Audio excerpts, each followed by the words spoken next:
வணக்கம் நண்பா. சோழப் பேரரசு தென் இந்தியாவின் மிகப்பெரிய மற்றும் சக்தி வாய்ந்த அரசுகளுள் ஒன்றாக 1000க்கும் மேற்பட்ட ஆண்டுகள் நிலைத்திருந்தது. அவர்கள் இராணுவ பலம், கலை சாதனைகள் மற்றும் கலாச்சாரத்தில் மிகப்பெரிய தாக்கத்தை ஏற்படுத்தினர்.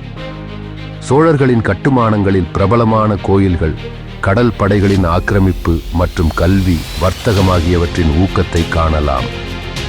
ராஜேந்திர சோழனின் ஆட்சியில் சோழப் பேரரசு உச்சிக்கே எட்டியது. அவரது ஆட்சியில் நிலைத்திருக்கும் பொறுமை, தெளிவான கண்ணோட்டம் மற்றும் மக்களின் நலனுக்கான உறுதியான முயற்சி அவற்றின் அடையாளமாக இருந்தது.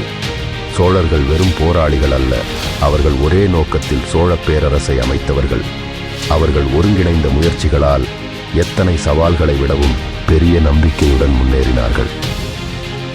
சோழ வரலாறு நமக்கு ஒரு பாடமாக உள்ளது. உண்மையான சிறப்பு பொறுமை மற்றும் உறுதி செயல்களில் இருந்தே உருவாகிறது. எந்த பிரச்சனையும், அது எவ்வளவு கடுமையானதாக இருந்தாலும், தெளிவான நோக்குடன் அதனை வெற்றியுடன் கையாள முடியும். சோழர்கள் தங்களின் பேரரசை கட்டிய போது எப்போது முறிந்ததும் எப்போது மத்தியிலும் ஒரே நோக்கத்துடன் பணி செய்தார்கள். சோழர்களைப் போல நம்மையும் நாள்தோறும் சவால்கள் எதிர்கொள்கின்றன. ஆனால் உழைப்பு, தெளிவான நோக்கம் மற்றும் உறுதி கொண்டிருப்பதால் நாமும் சிறந்தவற்றை செய்ய முடியும். உங்கள் குறிக்கோளில் உறுதியாய் நிலைநாட்டுங்கள். சிரமங்களை வென்று முன்னேறுங்கள் மற்றும் மாற்றத்தை உருவாக்க உங்கள் திறனை நம்புங்கள். வெற்றி எளிதில் கிடைக்காது, ஆனால் தொடர்ந்து உழைப்பு, ஆர்வம் மற்றும் தடைகளை தாண்டும் மனம் கொண்டு நீங்கள் ஒரு நிரந்தரமான வெற்றியை உருவாக்க முடியும்.